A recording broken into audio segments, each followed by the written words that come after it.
Welcome to MKSS உலகம். இன்னைக்கு வந்து கொடை மிளகாவும் முட்டையும் வச்சு ஒரு சைட் டிஷ் ரெசிபி தான் பார்க்க போகிறோம். அதை எப்படி பண்ணலான்னு பார்க்கலாம். அதுக்கு நம்ம முட்டையை உடச்சி இதை நல்லா கலந்து எடுத்துக்கலாம்.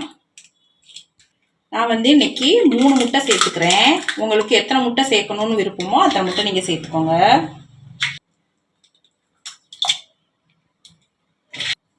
முட்டைக்கு தேவையான அளவு உப்பு சேர்த்துக்கலாம். முட்டைக்கு வந்து எப்பயுமே இந்த 2 விரல்ல ஒரு முட்டைக்கு இந்த 2 விரல் இப்படி எடுத்து போடுங்க. அப்போ தான் கரெக்டாக இருக்கும். நீங்கள் ஆம்லேட் போடுறதா இருந்தாலும் எப்படி போடுறதா இருந்தாலும் அந்த உப்பு தான் வந்து சரியாக இருக்கும். இதை நாம் நல்லா கலந்துக்கலாம். நான் அடுப்பில் ஒரு கடாய் வச்சுருக்கேன். நம்ம முட்டையை வறுத்து எடுத்துக்கலாம். அதுக்கு மட்டும் அளவாக கொஞ்சமாக நான் எண்ணெய் சேர்த்துக்கிறேன். இப்போ நம்ம கலந்த முட்டையை நம்ம இதில் சேர்த்துக்கலாம். இதை அப்படியே லைட்டாக கலந்து விட்டுக்கோங்க. ரொம்ப பொடி பொடியாக வறுக்காமல் கொஞ்சம் பெரிய பெரிய பீஸாக வர மாதிரி வறுத்து எடுத்துக்கலாம்.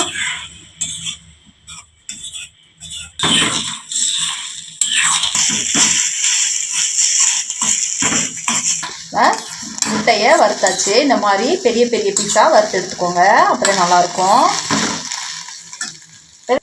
இப்போ இதை தனியாக வச்சிடலாம். இப்போ நான் அடுப்பில் கடாய் வச்சுருக்கேன்.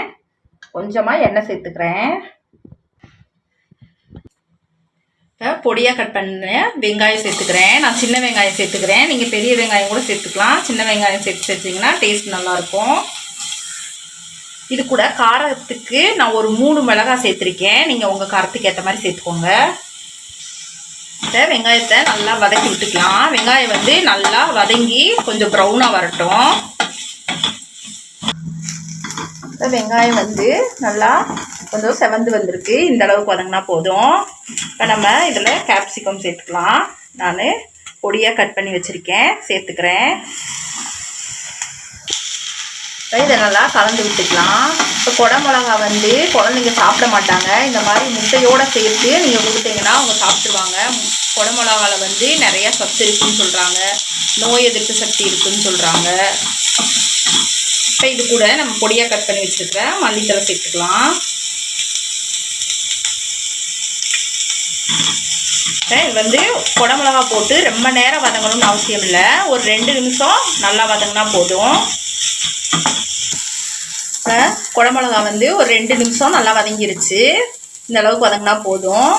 நம்ம இதில் ஒரு 1/4 ஸ்பூன் மஞ்சள் சேர்த்துக்கலாம். ஒரு 1/2 ஸ்பூன் மிளகாத்தூள் சேர்த்துக்கிறேன். நம்ம பச்சை மிளகா வேறு சேர்த்துருக்கோம். ஒரு 1/2 ஸ்பூன் கரம் மசாலா சேர்த்துக்கிறேன். இதை நல்லா கலந்து விட்டுக்கலாம். இப்போ நம்ம மசாலா சேர்த்தோடனே அடுப்பை சிம்மில் வச்சுக்கோங்க. அப்போ தான் மசாலா கருகாமல் இருக்கும். நம்ம மசாலாவுக்கு தேவையான உப்பு சேர்த்துக்கலாம். மசாலாவுக்கு மட்டும் கொஞ்சமாக சேர்த்துக்கோங்க. நம்ம முட்டையிலையும் சேர்த்துருக்கோம். நல்லா கலந்து விட்டுக்கலாம்.